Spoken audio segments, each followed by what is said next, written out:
Les invalides. Je suis curieuse. Et ce n'est pas pour me vanter, mais je pense que c'est une qualité. Après, comme toute chose, lorsqu'elle est poussée à l'extrême, la curiosité peut devenir un défaut. Mais si on s'est posé des questions, parce qu'on a envie de comprendre l'histoire d'un monument, la cause d'un événement, l'origine d'une invention, sans embêter celui à qui on s'adresse, et si on arrive à organiser sa vie pour satisfaire son besoin de savoir, sans se priver en même temps de sorties plus simples, sans réel intérêt culturel, alors je pense qu'être curieux est un atout. D'ailleurs, je félicite les enfants qui font preuve de curiosité, même quand leurs questions me mettent dans l'embarras et m'obligent de reconnaître que je ne sais pas, pour le moment, mais je vais faire des recherches dès ce soir pour pouvoir te répondre. Grâce à mes élèves et à ma propre curiosité, je continue à m'instruire, et par conséquent à m'extasier, ou à m'horrifier aussi, sur ce que l'être humain est capable de faire, ou de défaire. Toutes les vérités que l'on découvre en étant curieux ne sont en effet pas toujours réjouissantes, mais ce n'est pas une raison pour refuser de sortir de l'ignorance. Et même si nos connaissances ne changent pas le monde, elles modifient notre vision de ce dernier et de nous-mêmes, et c'est mieux que rien.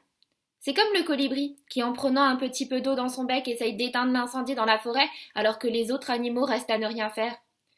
Si chacun y met du sien, si chacun devient moins bête, un jour notre planète ira mieux, et jamais notre histoire et notre patrimoine disparaîtront. Bon, je m'éloigne un petit peu de mon sujet de base, pour changer, à savoir les invalides.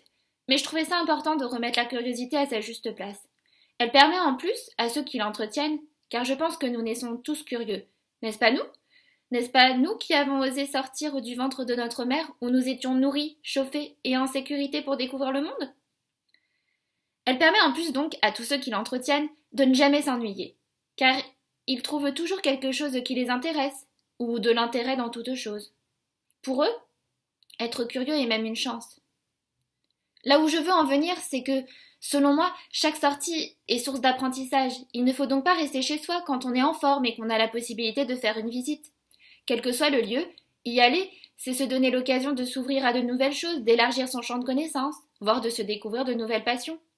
C'est prendre soin de soi physiquement, car on va à l'extérieur, et mentalement, car tout en voyant des gens, parfois même sans s'en rendre compte, on se cultive. Les journées du patrimoine sont le moment idéal pour ce genre d'expérience. Alors profitez-en. Je suis étonnée quand je vois certains de mes amis qui ne font rien pendant ce week-end de septembre. C'est dommage car il y a plein de monuments habituellement fermés qui ouvrent leurs portes. Moi, je trouve que de telles invitations ne se refusent pas. C'est pourquoi dès la mi-août, je me suis renseignée sur les lieux insolites à visiter en 2020. Quoi? Je suis curieuse et organisée, c'est tout. Ainsi, cette année, j'ai eu l'opportunité de visiter avec un guide les Invalides, appelé aussi l'Hôtel des Invalides. En réalité, il ne s'agit pas d'un hôtel, mais d'un hôpital, et pour être encore plus précise, d'un hôpital militaire. C'est donc un lieu de soins pour les soldats et officiers qui ont été gravement blessés pendant la guerre, pour les invalides de guerre. Je parle au présent, car aujourd'hui encore, d'anciens combattants sont accueillis dans l'établissement. Par contre, ils sont soignés par des infirmières, et non plus par des bonnes sœurs, les filles de la charité.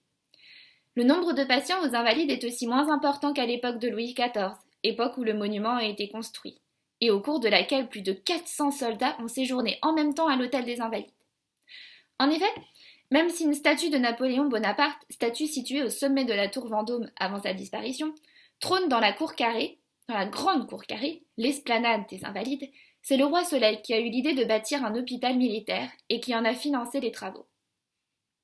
En fait, on peut difficilement ignorer l'implication de Louis XIV dans la création des Invalides, car celle-ci est rappelée dans de nombreux détails architecturaux, comme les ailes de Louis entrelacées, les fleurs de lys et les motifs en forme de soleil. Dans le réfectoire, des tableaux rappellent également le rôle que le roi a joué pour ses soldats. On admire ainsi tantôt Louis XIV à cheval avec l'ancêtre de la cravate autour de son cou, tantôt des représentations de champs de bataille, desquels il est sorti victorieux. En plus de l'hôpital, Louis XIV a fait construire 2 églises, une pour lui, appelée le Dôme, et une pour les Invalides. Le Dôme a été jusqu'en 1889, année d'inauguration de la Tour Eiffel, le plus haut édifice de France. Louis XIV, comme à Versailles, n'a pas oublié en effet dans sa commande architecturale de mettre en avant sa puissance et sa richesse. 2 statues qui encadrent l'entrée de l'église royale vont également dans ce sens, en rappelant les origines du monarque. Une de Saint-Louis, qui porte la couronne d'épines du Christ et qui incarne la foi, et une de Charlemagne, qui tient sous le bras un globe terrestre et incarne ainsi l'esprit conquérant. Dans le dôme aujourd'hui se trouve la tombe de Napoléon Bonaparte, ainsi on comprend et accepte mieux la présence de sa statue aux Invalides. Même si elle se trouve dans la crypte, on peut la voir dès qu'on entre dans l'édifice, du dessus. En effet, le sol a été creusé au XIXe siècle, spécialement pour recevoir le tombeau de l'empereur. Il y a d'autres grands hommes qui sont enterrés dans le dôme, comme le général Foch et le général Vauban. Leurs cercueils sont impressionnants, mais celui de Napoléon est incomparable. Je ne l'avais jamais vu, et je ne suis pas prête de l'oublier.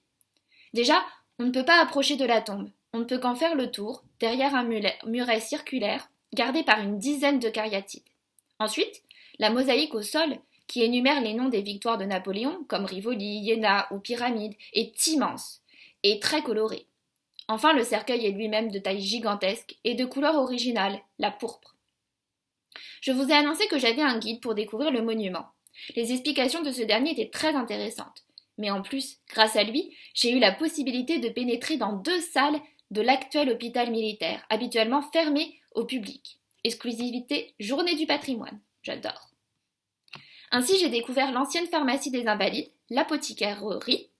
Aujourd'hui, c'est une salle de réunion, présidée avant tout grâce à leur portrait par Louis XIV et Emmanuel Macron. Je suis aussi entrée dans l'ancien laboratoire de l'apothicaire, poste qui a été occupé notamment par Antoine-Augustin Parmentier en 1771 sous Louis XVI. Le nom de Parmentier vous dit certainement quelque chose. En effet, c'est lui qui a cherché à introduire dans le régime alimentaire des hommes, en prouvant les bienfaits, la pomme de terre. Et pour y arriver, il s'est aidé de son poste à l'hôtel des Invalides, en faisant en effet manger aux blessés de la pomme de terre. Ce qui ne nous tue pas nous rend plus forts, n'est-ce pas Nietzsche? Peut-être que présentées ainsi, vous ne trouvez pas ces pièces plus impressionnantes que le dôme et l'esplanade, et concrètement vous avez raison. Mais cela n'empêche pas l'inédit chez moi d'avoir un goût exquis. Je ne vous l'ai pas encore dit, mais mon premier copain, car oui, même si je suis célibataire aujourd'hui, un jour l'amour a quand même frappé à ma porte, me surnommait princesse, et je suis restée sensible à cette appellation, de telle sorte que les entrées et VIP, ça me plaît. À la fin de ma visite, bien que cela soit interdit à cause d'un mariage, je suis allée faire un tour dans la seconde église, celle des Invalides, et non des Invalides, car l'église la plus représentative du monument des Invalides reste le dôme. En fait, je ne voulais pas quitter le lieu sans avoir vu tout ce qui est possible de voir. Mais une fois rentrée, je le confesse, je n'ai pas vraiment fait attention à la beauté de l'édifice. J'étais plutôt submergée par la cérémonie qui y avait lieu. La mariée, tout en blanc, aux côtés de son mari, avec le prêtre qui leur demande de se jurer fidélité pour le meilleur et pour le pire, ça me fait rêver. Et pourtant, je n'ai aucune culture religieuse, et encore moins d'homme à épouser. Mais est-ce vraiment indispensable? On pourrait croire que c'est à force d'y avoir participé que j'admire autant les mariages. Mais non, je n'en ai vécu qu'un seul. Et même s'il était très beau, j'étais déjà conquise avant. Le mariage, c'est ma fête préférée, je vous l'avais dit, et je ne change pas d'avis comme de petites culottes. C'est plus crédible que chemise puisque je n'en porte pas. Le mariage, c'est le symbole de l'amour heureux. Je vous entends d'ici me dire que les débuts amoureux sont toujours beaux, car l'homme et la femme cherchent encore à se séduire et donc à se montrer sous leurs meilleurs jours. Avec le temps, les efforts disparaissent, les défauts jusqu'alors cachés se dévoilent, et le couple se brise. Madame ne supporte pas le manque de compréhension de monsieur, tu n'écoutes jamais quand je parle. Et monsieur ne supporte pas la franchise excessive de madame. Je ne suis pas gros, je suis enveloppé. Comme Obélix, chacun son mentor. Je vous entends. Mais moi, je ne crois que ce que je vis. Je n'ai pas dit voix, car dans mon cas, ça ne marche pas. En effet, logiquement, le mariage que je devrais avoir comme modèle serait celui de mes parents, mais ces derniers ont divorcé alors que je n'avais que 2 ans. Donc nous allons laisser cette discussion de côté et nous en reparlerons dans plusieurs années, le temps que je me trouve un petit ami qui voudra bien me demander en mariage à l'église. Sinon, les Invalides, ça vous dit?